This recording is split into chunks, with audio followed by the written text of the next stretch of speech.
Yes guys, I'm on my allotment. We've had a little bit of rain, enough to just wet the floor a little bit. So what I'm going to do today is I'm going to get the comfrey liquid, the comfrey and nettle tea, the compost liquid. I'm going to dilute that with some water out of the rain butts, and I'm going to give everything a good feed. So at this time of year, I should be feeding most plants once a week. It's been so hot, sometimes I've just been coming up and just watering, so it's not had a feed for a couple of weeks, so I'm going to do that. But I'll give you a little tour as well of what we've got growing. It's looking quite good. So we've got the purple Brussels sprouts. These are looking quite good. And then we've got the purple sprouting broccoli as well. So normally all these beds are covered, but at the moment I've uncovered them because we've had a bit of rain. And then we've got a few leeks, multi-sown over there. And we've also got these. Let's have a look. Let's get you on that. Yeah, so we've got a row of peas. I think there's 4 different varieties in there. Yeah, on either side as well. So there's 2 rows. And then we've got these lovely runner beans. There's a little robin in there. Can you see him? Young robin who's been hanging about, which is quite nice, looking for the worms. As you can probably hear, it's quite windy up here today as well. And apples. We've got apples ready. I have been eating some. Seeds are nice and brown inside, so you know they're ready. Still quite early for this tree, but we are coming to August, and it is an August apple. Very early one, this one. Discovery, it's called. The russets just over there behind the chairs. There'll be a little while yet. Right, what else have we got? Let's have a look. Pan across. We've got some swede. Just a few multi-sown swede in there, and then we've got a couple of rows of younger spring onions. Four clumps of spring onions there that are ready. The seed-sown onions. Now these have done really well this year. That's quite a nice size. There's a couple that I've sort of harvested the biggest ones and let the others grow on, and then there's some where they're still in the clumps. So some are in clumps of, there's 5, 2, 3, 4, various clumps, multi-sown. The fennel, it's actually bolted, it's going to seed now. I've had a few out of there, but not as many as I perhaps should have done. And then let's have a look, let's pan across here. We've got the cabbage. So a lot of people have been commenting on these. This variety is called Derby, and there's only one so far that's split. So let's see if we can see that. That one's split, so I'll be harvesting that today, and maybe this one on the end, as it's looking a little bit worse for wear. But other than that, they're all looking good. They're going to stay in the ground a little bit longer. And then we've got, panning up, we've got the kale. So we've got Pentland Brig, lovely variety, and we've got Nero di Tuscany, which is your kind of dark leaf kale, a bit like what you get in the shops, that lovely Cavolo Nero style. On the other side we have multi-sown beetroots. These are lovely. There's a lot in here. There must be oh gosh, I don't know, 80, 90 beetroots in here. Multi-sown, not a bad size, a lot of these. I will harvest some, and I'll leave some to grow on in the ground. And then there's just a little bit of spinach and chard up the top. Not a massive chard fan, got to be honest, so I've just grown enough that I would like to eat.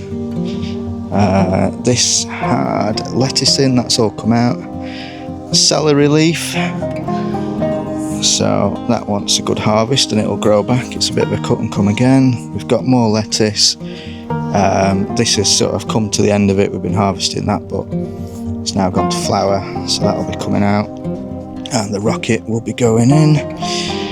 And I think there's been a bit of slug damage on some of these, but these are just a few late cabbages that went in recently, just to get something in the ground.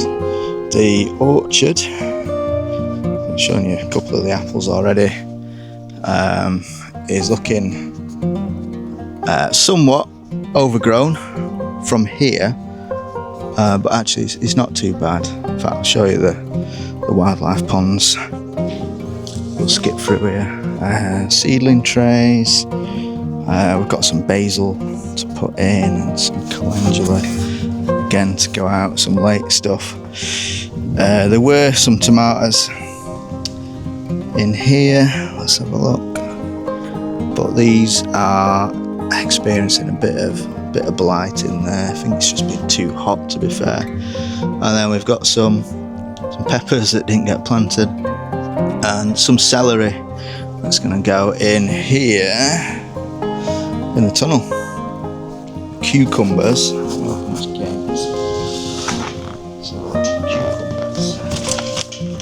The cucumbers are actually looking pretty sweet. Let's see if we can find a cucumber. Yeah, so we've got Market Moor, I think this one is, and there are quite a few cucumbers to harvest. So I'll probably harvest 6 or 7 of those. Juice them, smoothie, put them in your water, in your salad. Now this is interesting, this kale is still going in here. Normally it gets loads of white flower on it, but it's not been too bad. Now I think we do have some caterpillars on here. Let's have a look. Yeah, so we've got some caterpillars on here. So I'm gonna have to have a little clean up, a little tidy up on there. And in fact, let me show you. I did notice. You're gonna love this. If you're a gardener, if you know, you know. We have got Caterpillar Kingdom. Yeah. Now that is not what you want to see as a gardener, is it? Absolutely loads of them. Looks like it's just 1, maybe 2 plants, so I'll get those leaves off, see if we can save them. But the netting is usually on, so not done too bad for caterpillars this year. Right. Oh, get distracted, don't I? Alright, here we go. Let's have a little wander up here.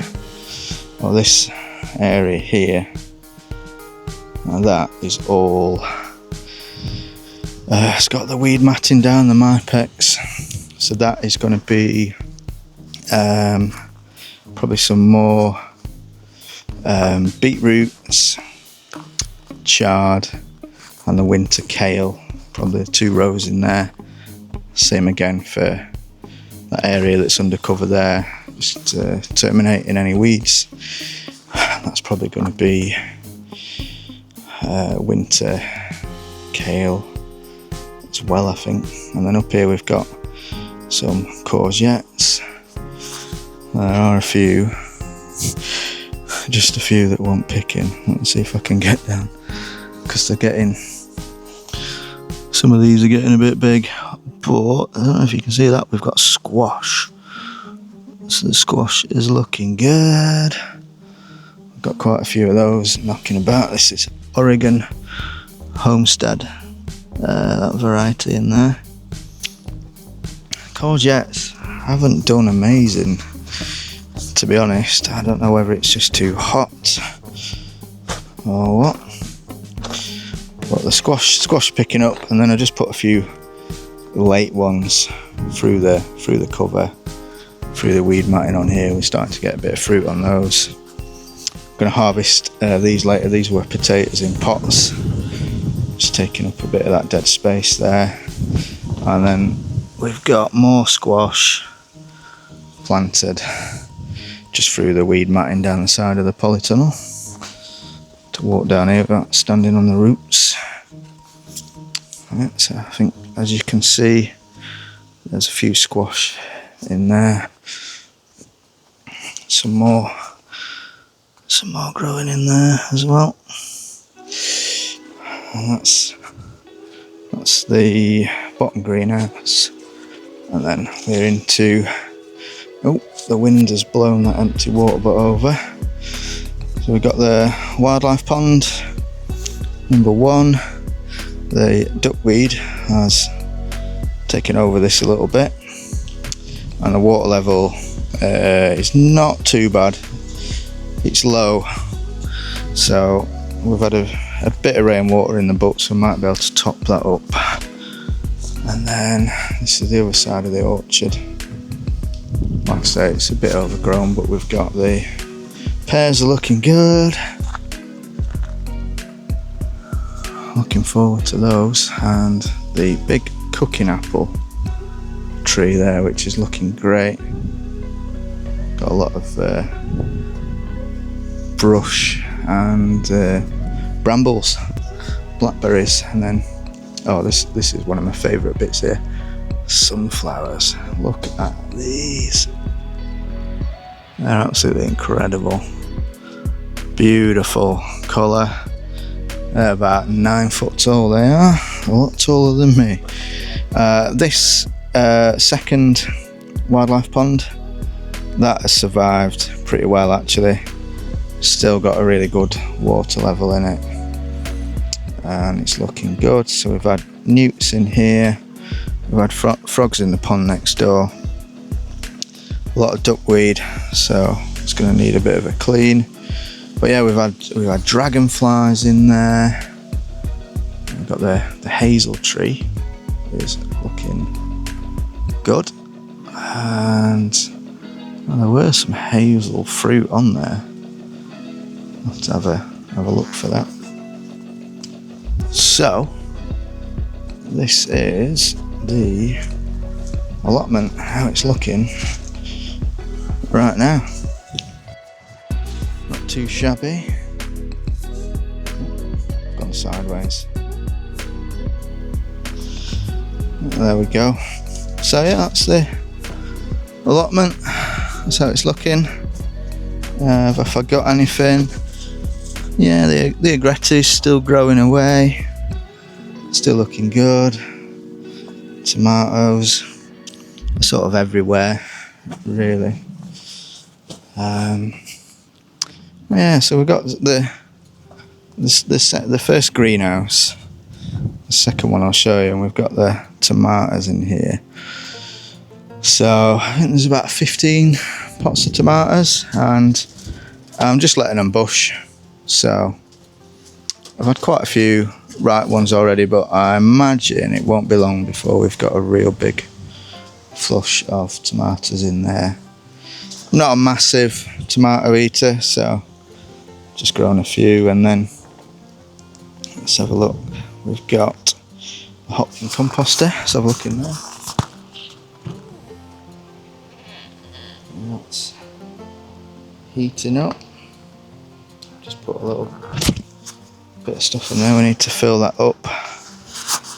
Go on, see if I can show you what that looks like inside.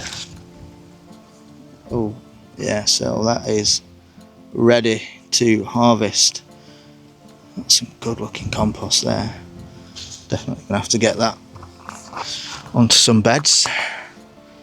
And yeah, jobs to do. We've got a bit of plywood there, so there's 3 sheets of that, so that we can refresh these compost bays, where, as you can see, the sides have collapsed a little bit.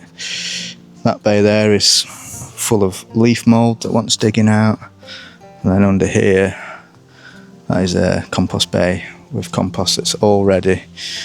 There's a wheelbarrow full of it, so you can kind of see what it looks like. It's not bad stuff. That is the plot. Beautiful place to be. I mean, just these 6 outdoor beds here, these are looking lush. I think there's going to be a bit of soup to make.